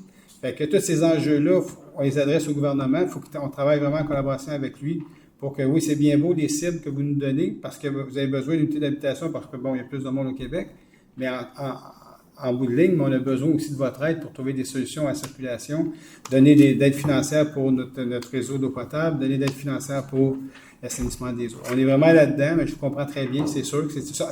On est vraiment dans des défis importants et l'ensemble des villes, pas juste Saint-Constant, c'est ça. Et en terminant, chapeau, tenez votre bout là, pour les menaces. Là, qu'on soit d'accord avec le monde ou pas d'accord, on ne vient pas travailler pour avoir des menaces ou avoir des services corporels. J'espère que vous allez tenir votre bout, ce monsieur-là, il n'y a pas d'affaire ici. Tout à fait. Merci, c'est vrai. Monsieur le maire, j'ai la réponse pour M. Brousseau. Donc, une roulotte, une tente roulotte, une autocaravane, une remorque, une embarcation, un véhicule hors route ou un équipement similaire peut être entreposé ou remisé dans une cour latérale ou arrière pour une période n'excédant pas 8 mois aux conditions suivantes. L'entreposage ou le remisage ne m'empiète pas dans les marges de recul avant pour un terrain d'angle, un terrain transversal ou un terrain d'angle transversal. Merci. Merci beaucoup. Joanne? Allez-y, M. Trudeau. Bonjour, Sylvain Trudeau. Je viens pour le point la recommandation en question de municipalité au point 16A. Oui. Concernant le 133 rue Saint-Pierre, on avait appelé la décision, on a vu aussi au niveau du PIA, le projet de remplacement. Oui. Quand on avait bien déposé des documents, M. Sénéchal même avant la période de révision qui était supposée être le 30, c'est sûr, même si c'est pas le 30, je ne peux pas repositionner. Je n'ai pas reçu non plus de suivi de sa part. Donc, je veux savoir. Mais en fait, moi, j'ai pas vu encore le document. OK? Moi, j'ai pas rien vu là-dessus. Est-ce que Nancy. J'ai pas eu connaissance, on n'a pas amené de document, on me dit qu'il n'y a aucun document, monsieur. On me dit qu'il n'y a aucun document qui a été déposé. Parce que moi, je suis allé. OK. Mais à qui vous avez déposé ces documents-là? Parce que les derniers documents ont été déposés directement par mon client quelques années ce soir. À qui vous avez déposé? Monsieur Sénéchal? Il ne les a pas déposés à M. Sénéchal. Ben moi, M. Sénéchal me dit qu'il les avait eu. Mais moi, j'ai pas cette information. Ben, l'appel téléphonique, parce que le 30, je voulais parler, je n'ai pas eu de confirmation de rien. Donc, j'ai appelé le bureau du maire, et la personne du bureau du maire a fait que j'ai justement eu M. Sénéchal qui m'a rappelé. Oui, ce ne sera pas le 30, ça va être remis à une assemblée ordinaire et non plus à une assemblée spéciale. OK, mais là, je vais vous répondre là-dessus. OK, là, je comprends. Au niveau du PIA, OK, présentement, dans la réglementation, on devrait segmenter les choses. La décision sur démolition ou pas, ça, c'est une chose. Conseil local du patrimoine, comité de démolition, puis après, ça monte au conseil. Bon, s'il y a un appel et tout ça, là, vous avez la décision ce soir. Donc, ça, c'est une chose. Mais il ne devrait pas avoir un élément de PIA là-dessus. Il devrait être complètement traité à part. Et puis, c'est ça que M. Sénéchal vous a probablement dit. Ce soir, c'est parce que dans la réglementation, elle va être corrigée. Là. Il faut, quand on fait une décision sur une demande de démolition, qu'elle soit favorable ou non, elle est comme reliée à un PIA automatiquement. Mais ce n'est pas toujours le cas. Alors, puis ça va être comme enlevé, ça va être comme traité en deux phases. Donc, votre demande, comme M. Sénéchal vous a dit, elle va être probablement déposée au CCU prochainement. Vous allez le voir sûrement, pour qu'elle soit examinée. Après ça, va être montée au conseil. Il vous a dit le mois prochain, c'est ce qu'il vous a dit? Non, j'ai pas eu de confirmation que ça ce soir. Moi, tu es venu à l'Assemblée du Conseil, pourquoi ça passe ce soir? Oui, bien, au niveau de. Là, nous, on n'avait pas le choix de se prononcer sur la demande de démolition ce soir. Mais sur le projet, si vous avez déposé un projet, c'était pas ce soir nécessairement que ça devait passer. Bien, c'est parce que le comité de démolition dont M. Baylon présidait a pris sa décision en fonction justement qu'il n'y avait pas de projet de remplacement. Et M. Sénéchal était là. Donc, en sortant, là, il va falloir que vous m'expliquiez dit comment ça se fait, parce que j'ai moi-même déposé un projet et un acheteur éventuel avait déposé un projet, le Déclic, et son architecte est allé à la municipalité. Est-ce que dans votre projet. Il y a deux projets, un déposé par moi, donc on a eu une discussion avec la directrice ici. Oui. Vous-même, oui. M. Sénéchal. Exact. Je me rappelle il y a quelques temps déjà. Il y a plusieurs temps, oui. avant la pandémie. Avant la pandémie. Oui, 2000. Donc, si on dit qu'il n'y a pas de projet, il y a deux personnes ici qui étaient dans le même salle que moi lorsque je déposais le projet. Là. Donc, je trouve ça bizarre que le comité de démolition ne les ait pas suivis. Là, ce qu'on m'a fait, c'est que. Mais, je m'excuse, monsieur, là, si vous faites référence à moi, je ne m'avais pas déposé, je n'ai pas eu de plan, je n'ai pas eu de dossier pour déposer à cette rencontre-là. Vous avez peut-être parlé de votre intention de faire un projet, mais moi, je n'ai aucun document qui m'a été déposé ce jour-là. Si on s'est rencontrés et que vous nous avez déposé un projet ce jour-là, les documents ont été déposés avant notre rencontre, parce qu'on a eu notre rencontre sur ces documents. Un projet, monsieur, quand c'est déposé, c'est pas déposé à la direction générale, c'est déposé au service urbanisme, c'est un accusé de réception qui vous est signé par les gens à la réception en bas. Vous pouvez nous parler de vos idées, vous pouvez nous parler de vos. Mais cette rencontre-là, c'est une rencontre exploratoire à laquelle on a assisté ensemble. C'était pas une rencontre à laquelle vous avez déposé un projet complet, là, en bonne et due forme. Un projet, normalement, c'est présenté à l'urbanisme en bas, ça répond à une checklist. J'ai eu 4 rencontres avec l'urbanisme en bas, avec justement les coupons présents, ceux que j'ai gardés. On a remis des documents. Un monsieur, d'ailleurs, qui est supposé avoir le dossier, M. Sénéchal, vérifie maintenant c'est qui. C'est un directeur du développement économique. Oui, c'est M. Louis Lacroix. Et qui n'est plus là. Exact. Donc, ça doit être j'ai lui. fait la procédure qu'on m'a demandé. J'ai déposé le document au service urbanisme. C'était un projet qu'on m'a dit, avant d'aller plus loin avec les plans d'architecte et tout, il faut voir avec le permis de démolition. Et le bâtiment. Ça, c'est ce que moi, je vous avais dit qu'on s'est rencontrés. Non, c'est le service urbanisme qui Et le bâtiment est situé dans une zone à haute densité, un PIA qui fait justement référence au BEMAD, le règlement 170, dont les pôles d'exploitation sont importants. Donc, on parle d'une densité minimale de 40 logements à l'hectare, ce qui représentait pour un terrain de près 16 000 pieds, 16 logements. Donc, il était évidemment vu de bonne augure au début du projet. Là, maintenant, je trouve ça étrange que les documents transférés du service d'urbanisme à M. Lacroix ne se sont jamais rendus au comité d'émotion qui, lui, a entériné une décision en disant il n'y a pas de projet de remplacement. Puis aujourd'hui, le conseil poursuit dans la même décision, parce qu'on dit toujours qu'il n'y a pas de projet en remplacement, alors qu'il y a un monsieur Lacroix qui les a quelque part. Donc, si ça a été déposé au niveau du comptoir de l'urbanisme, c'est de l'urbanisme, ça s'est rendu dans le dossier de M. Lacroix, et qu'aujourd'hui, c'est plus accessible aux membres du conseil ou encore aux personnes de l'urbanisme. Moi, je les ai fait, les documents, je les ai déposés. On m'a demandé, avant d'aller plus loin dans le plan d'architecture et le plan d'ingénieur, d'attendre la décision. D'attendre la décision de démolition du bâtiment. Exact. Donc, maintenant, j'aimerais savoir où sont rendus les documents que j'ai déposés au comptoir d'urbanisme qui sont supposément transférés à M. Lacroix. OK? Et est-ce que le comité de démolition peut vérifier en fonction des documents qui ont été donnés? Parce que là, on a pris une décision sans avoir l'ensemble des éléments et surtout qu'on sait très bien que vous subissez une pression de la CMN justement par rapport au pôle structurant. Le pôle de la rue Saint-Pierre est un pôle structurant au niveau du train de banlieue et on se situe à l'intérieur du 1 km où la densité devrait être minimalement de 40 logements à l'hectare. Donc, est-ce que ce serait possible que le dossier soit traité dans son ensemble une fois, au lieu d'être traité partiellement? Parce que je pense que ça pourrait influencer ou impacter les décisions peut-être des conseillers ou conseillères qui prennent ces décisions-là. Parce que ça a un impact au élément. Excusez-moi, la demande de PIA, c'était pas pour un projet, c'était pour la démolition. C'est ça, exact. C'est pas pour un projet présenté ou c'est pour la démolition. Mais en fait, moi, ce que j'ai aussi mentionné, ça ne devrait pas figurer là, ça. Non, c'est parce que c'est comme une coquille du règlement qui impose un PIA pour les démolitions. Mais le problème, c'est que le 16A est adopté ce soir au conseil. C'est ça.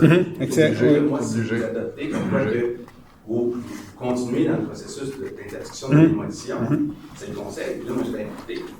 C'est parce que j'ai déposé le document, puis c'est administrativement parlant que le document est perdu à votre intérieur. C'est pas. Nous, on en a des copies, puis j'ai parlé avec M. Sénéchal et je lui ai demandé s'il voulait que je lui retransmette. Il m'a dit non, on va retrouver les documents, pas de problème. Mais j'aimerais ça que ça soit fait dans un ensemble. Parce qu'effectivement, M. Perron a été très clair lors du comité de démolition. Il n'y avait pas eu de projet de remplacement.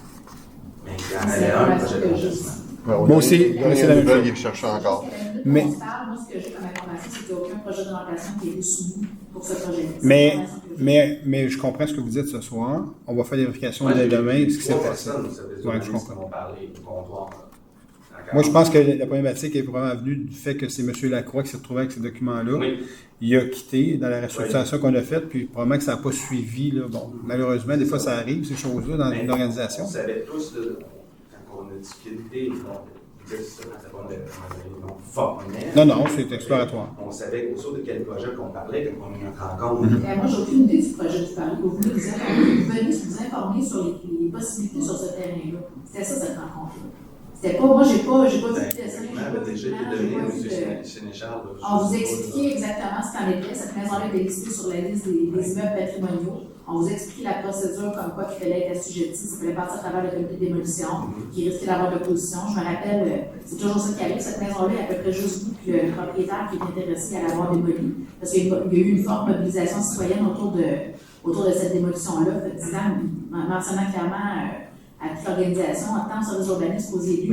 On était 5 personnes dans le comité de démolition. Il y avait une mobilisation de la Société d'histoire contre cette démolition-là. Le professionnel au dossier s'est pas commis en tant que tel, comme quoi que cette maison-là était une cause perdue non plus.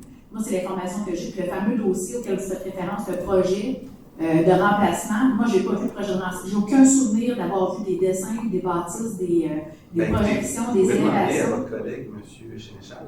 C'est ce que je vais faire. On lui a demandé. Déposé. Non, mais pour ça, il avait demandé, puis ils avaient dit qu'il n'y avait pas eu de projet. À ce moment-là, au moment de toute votre demande. Mais il les cherchait parce qu'après la réunion, évidemment, après la réunion du comité de démolition, moi, j'ai eu une discussion avec. Faut dire, j'ai déposé quelque chose. J'ai attendu quelques temps, j'avais demandé, j'ai dit, écoutez, je vais trouver le dossier, puis revenez-moi, puis il ne m'avait pas revenu. Donc, à la date limite, j'ai dit, écoutez, vous ne m'avez pas rappelé, est-ce que je me présente le 30? Il me dit, non, il ne se présente pas le 30. Il dit, ça ne sera pas le 30, ça va être remis dans l'assemblée ordinaire, non pas dans l'assemblée spéciale. Exact, je sais, il a tout à fait raison. C'est là que le nom de M. Lacroix est sorti. probablement que ce serait lui qui aurait le dossier. C'est ce que je pense. Honnêtement, c'est ce que je pense ce soir. Je ne sais pas qui peut avoir le dossier, mais par contre, une chose est certaine, quand M. Perron présidait le comité d'émotion, il y avait 5 personnes dans la salle. Il y avait mon client, sa femme, il y avait une personne de la zone agricole qui était, on pourrait dire, pro-démolition des bâtiments, là, quand ils ont plus leur location. Oui. Et il y avait M. Bourdeau. Une personne, M. Belfleur, et ses parents. Donc, je pense pas que ça a mobilisé tant de personnes que ça. Donc, pour moi, lorsque je fais l'étude de est-ce qu'on doit ou non, ben, je dis que si vous me dites que votre position a reposé sur le fait qu'il n'y avait pas de projet de remplacement, du fait que les documents ont été remis à M. Lacroix qui était à votre emploi à l'époque et que ça n'a pas été transmis, je pense que cette décision-là devrait peut-être être remise lorsque vous allez avoir l'ensemble du dossier. Parce que. Récemment exécutif, c'est mentionné ici qu'il n'y a aucun projet de remplacement qui a été déposé. Je comprends ce que vous me dites, madame, je le lis moi aussi. La seule chose, c'est que je vous dis que ça a été soumis, puis vos employés peuvent en témoigner. Là. Même que je rencontre un employé municipal à qui j'ai remis des documents, si je remonte le même document, on va dire oui, je l'ai déjà reçu dans mes mains. Là. Donc, je vous dirais peut-être de faire un tour de piste du service d'urbanisme, de regarder avec les gens qui sont en poste, parce qu'il y en a encore qui étaient là lorsque j'ai déposé les documents. Oui, tout à fait. Il y a eu le processus, la pandémie et tout ça. Donc, peut-être qu'il y a des choses qui ne se sont pas rendues. Il y a des attritions d'un poste. C'est sûr, M. Lacroix il a quitté en 2020, là, au mois de mai 2020. Suivant tous ces changements-là, je vous dis qu'il y a probablement quelque chose peut-être qui a échappé. Donc, pour qu'une décision soit juste et éclairée, je crois que ça doit être fait pour que l'ensemble des documents soient là. Parce que moi, j'ai soumis un projet, plus un acheteur éventuel qui a déposé un projet, dont son architecte s'est fait dire, mais on ne peut pas parce que la maison est patrimoniale. Donc, si 2 personnes se sont rendues à l'hôtel de ville, avec 2 projets. Donc, il y a quelque chose qui a été déposé, c'est ce que je voulais dire. Il y a quelqu'un quelque part, là, donc si le processus. J'ai une réponse ici. Le dépôt d'un projet s'implique de déposer une demande au comptoir et de payer les frais associés à la demande. Monter un sketch avec un 3D, c'est pas signé, c'est rien, là. C'est pas ça un projet en tant que tel. Là. Moi, j'ai pas de traces comme quoi qu'il y a des frais qui ont été acquittés pour des demandes inhérentes à ce dossier-là. Ben, moi, je peux vous les sortir, si vous voulez. Vous sortirez ça? Ben oui, sortez-les, absolument. Moi, je veux juste savoir ce qui s'est passé, en fait. Que je vais tirer ça au clair. Je vais vous donner l'ordre des choses que les personnes m'ont données parce que je fais toujours des notes, évidemment, dans mon dossier. Oui, tout à fait. Donc, j'ai suivi les informations que les gens au comptoir donnaient aux citoyens ou aux représentants des citoyens. Excusez-moi, on dit qu'ils ont seulement trouvé un croquis d'implantation qui montre l'implantation sur ce terrain et dans nos emprises de la Côte-Plaisance. Non, ça c'est le dernier que j'ai donné parce qu'il m'a demandé avec le terrain qui est à Côte-Plaisance. C'est la seule chose qu'on trouvait dans ce cas-ci, son croquis d'implantation montre des implantations sur ce terrain et dans nos emprises de la Côte-Plaisance, dans nos emprises de l'île. Il y avait une implantation avec les 2, la Côte-Plaisance plus le premier, il y avait juste notre terrain, puis un 3D. Ça, c'est le premier que vous avez déposé qui concerne la démolition. Qui concerne la démolition. C'est les plans intérieurs aussi, de voir comment les logements étaient faits aussi. Là, on va le regarder. Regardez, là, moi, c'est d'autres choses ce soir que vous apportez, puis c'est correct que vous soyez là pour les apporter. Ben, je pense que c'est important que les gens qui siègent ici prennent une décision en fonction de des faits. Puis là, ils ont dit que ça va être au comité d'émotion, il n'y avait pas de projet de remplacement, puis ce soir, on suit la même décision. Puis je vais vous dire, il n'y en avait tellement pas, parce que généralement, quand c'est une demande de bâtiment à être démoli, souvent il va passer au CCU parce qu'il y a un projet de remplacement. Puis tu te rappelles, Mario, le soir, moi je suis toujours au CCU, et puis je vois ce projet-là arriver, puis je dis, mais pourquoi vous traitez ça au CCU? Vous n'avez pas à traiter ça? Il n'y a pas de projet de remplacement. C'est une demande de démolition qui ne regarde même pas le CCU. Là. Il n'y a rien, vous ne pouvez pas vous prononcer sur une démolition alors qu'il n'y a rien à vous prononcer. C'est vraiment le comité de démolition qui doit se prononcer là-dessus. Oui. Exact. C'est ça, tout à fait. Absolument, on va vérifier. Je demandais de vérifier oui. M. Sénéchal, voir qu'est-ce qu'il y en est. Mais vous les avez encore? Oui. Bon, okay, on va communiquer avec vous à ce moment-là. Puis... Il m'a demandé ces copies de reçu. Est-ce qu'il y a eu 3 coupons? Devrait les montrer. Est-ce qu'il y a eu 3 coupons de réception, mais peut les montrer? Oui. Ça, il n'y a pas d'employé qui signait dessus, reçu de. Dans plusieurs villes, on reçoit ça. Ici, au comptoir, non, il ne faisait pas ça au comptoir. C'est un projet résidentiel. Il m'a donné une carte, c'est M. Lacroix qui va vous rencontrer à ce sujet-là. J'ai jamais eu la rencontre avec M. Lacroix. M. Lacroix a juste soit démissionné ou été mis à pied. Puis moi, à un moment donné, je suis retourné au service d'urbanisme, écoutez, là, j'ai déposé ce document-là. Il dit oui, ça va être traité, ça va suivre son cours. Puis c'est tout ce que j'ai. OK, mais on va regarder ça. On va vous revenir là-dessus. OK, c'est certain. Puis on va élucider le mystère.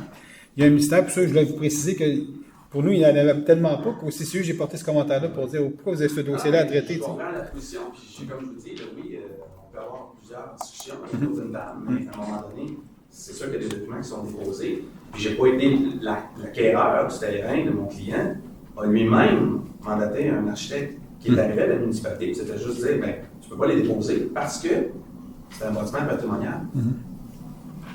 Donc, faut-tu le déposer ou non? Parce que si vous me dites que vous prenez la décision en disant, mais les documents, il faut qu'ils soient déposés, ça se fait refuser de les déposer, comment ça fonctionne? Ben, il est arrivé quelque chose de pas clair. J'aimerais juste ça que on va éclaircir ça. 16A, dans le fond, soit traité dans une séance subséquente. Parce que là, je l'entends, moi, aujourd'hui, je ne pouvais pas, pendant que vous aviez la parole, vous interpeller, je vais pouvoir attendre la période de questions. Mais le point 16A qui a été confirmé ici, je pense que l'ensemble des élus l'ont confirmé sur une base qui malheureusement est erronée, puisqu'il y a un projet déposé à M. Sénéchal. C'est le PIA, c'est la démolition. Oui, mais le PIA, non, le 16A, c'est l'appui de la décision du comité de démolition. Mais c'est pas celle-là qu'on dit qu'il manque de documents. C'est le PIA. Mais c'est parce que M. Perron, qui présidait l'Assemblée, quand il a terminé son Assemblée, il a dit principalement c'est parce qu'il n'y a pas de projet de remplacement. De déposer. De déposer. Donc c'est pour ça que je vous fais cette mention-là. Donc, c'est ce qui avait été amené au comité de démolition. Parce que vous avez ajourné pendant 20 à 30 minutes pour revenir pour nous dire que la réponse était refusée pour la démolition parce qu'il n'y a pas de projet de remplacement.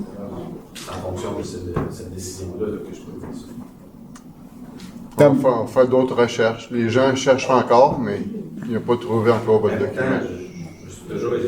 Non, mais je pense qu'on fera peut-être une rencontre avec M. Sénéchal. Vous amènerez vos coupons de réception. Vous dites toute votre documentation que vous avez.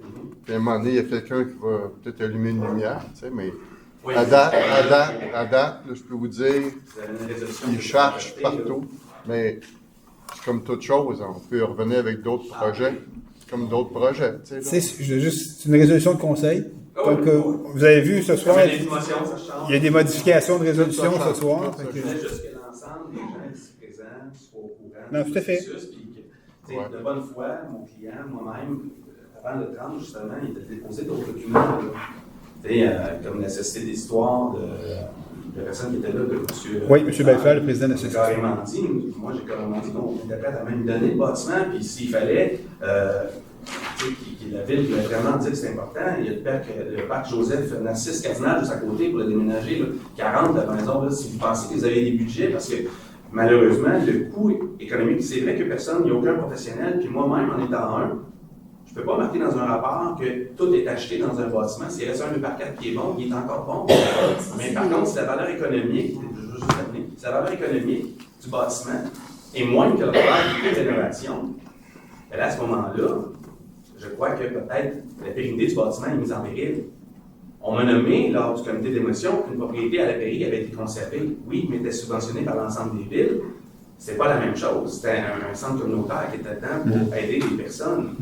Donc, cette propriété-là, présentement, elle a été mise, cataloguée dans un inventaire patrimonial adopté par la municipalité. De circonstance, je suis d'accord, mais pas encore adopté par le Conseil des maires de la MRC-Roussillon. Donc, si la MRC-Roussillon n'a pas encore adopté, c'est la réglementation la plus restrictive des deux qui s'applique au niveau de la gestion municipale. Mais moi, je vous dirais, à ce moment-là, faites un avis de motion, puis attendez que le Conseil des maires statue sur les inventaires des immeubles patrimoniaux, parce que vous n'avez pas encore voté le budget pour les entretiens des inventaires patrimoniaux non plus, vous allez décréter. Donc, c'est qui va payer la facture de tout ça en bout de ligne? Parce que... Il n'y a pas de... Monsieur, je m'excuse. Là, premièrement, j'ai des réponses. On me dit que oui, il y a des accusés de réception, il y a des factures que les numéros de demande sont attribués avec un projet qui est déposé. Les projets sont envoyés à l'interne aux directeurs d'organismes et aux directeurs adjoints par les personnes au comptoir, ce qui s'est pas fait dans votre cas.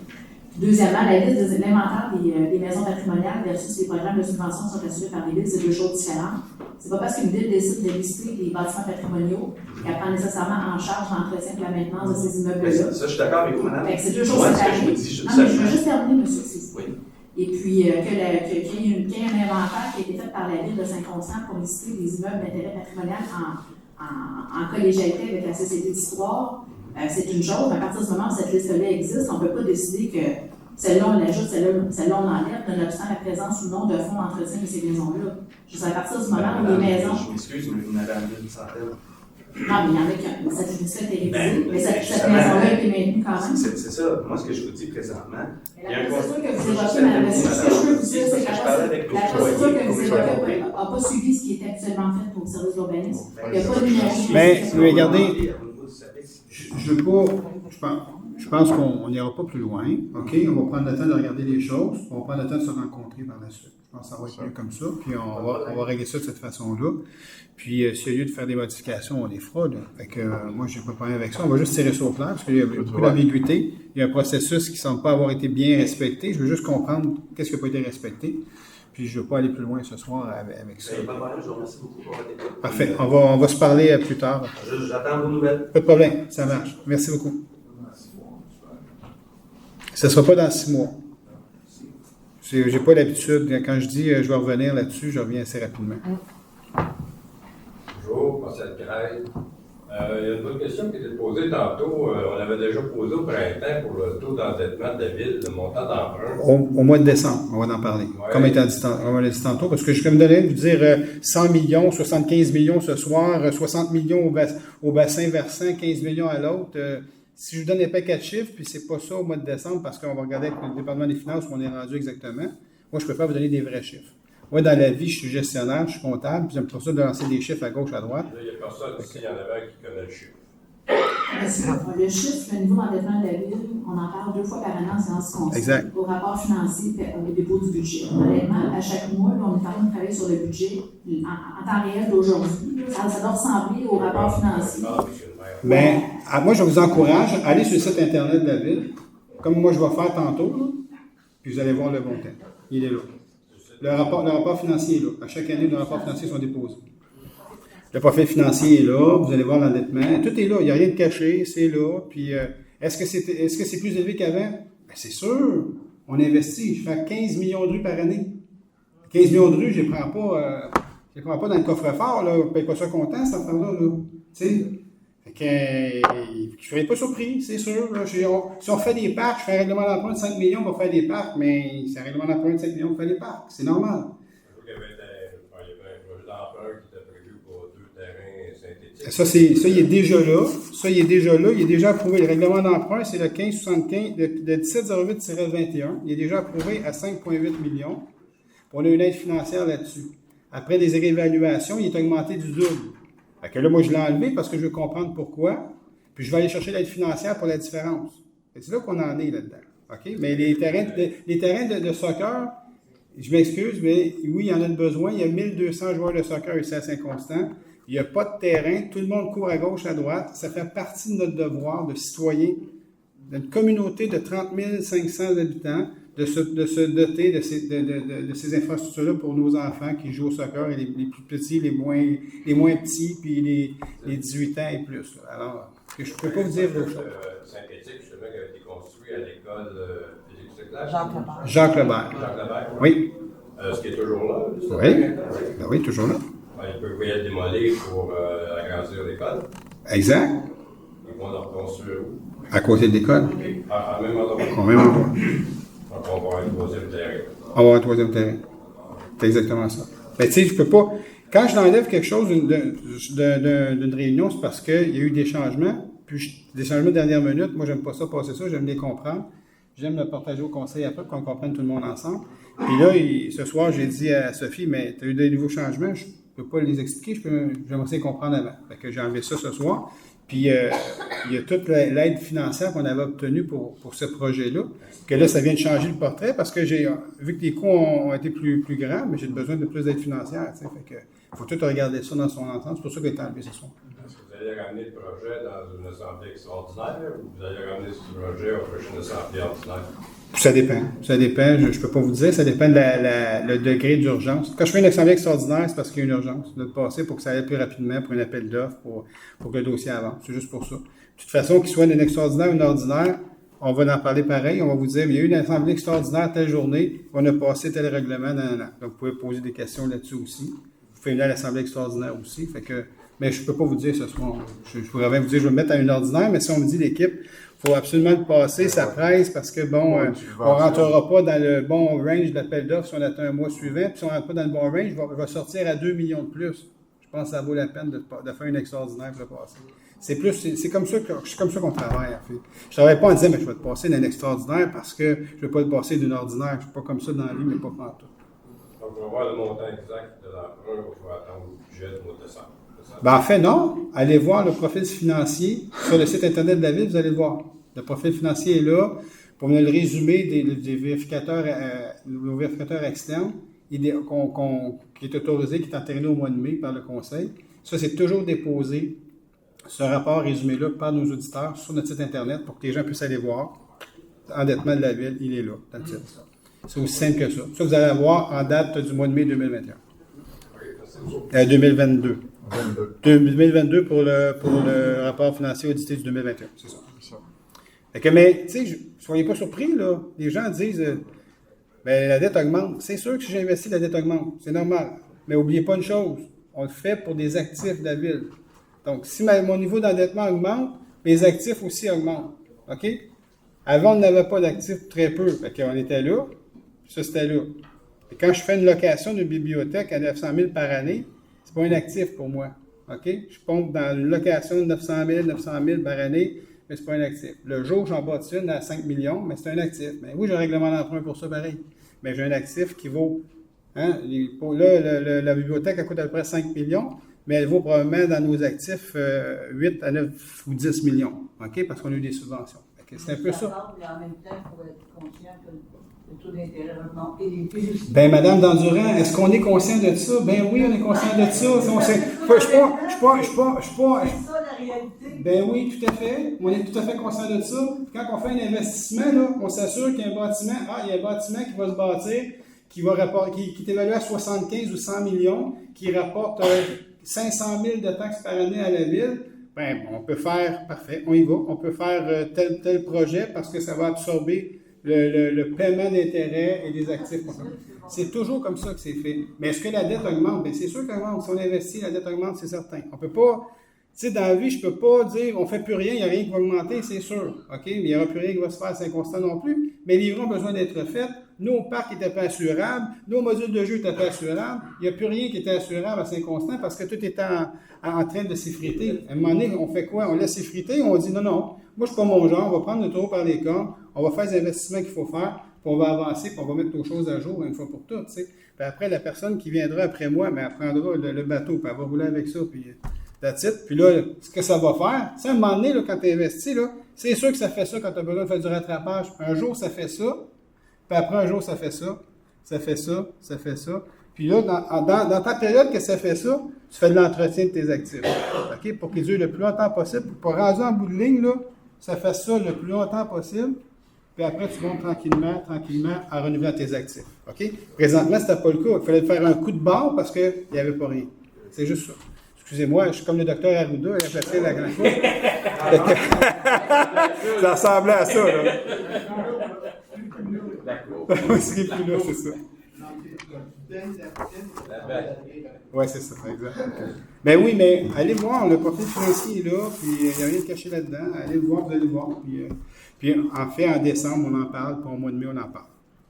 Quand on fait nos adoptions de vérification externe du vérificateur, on en parle plus précisément là, et on en parle en décembre, c'est ça, lors de l'adoption du budget. Je vous invite à ce moment-là. Mais si vous ne voulez pas attendre, allez voir les résultats 2021. Ils sont sur le site Internet. Oui.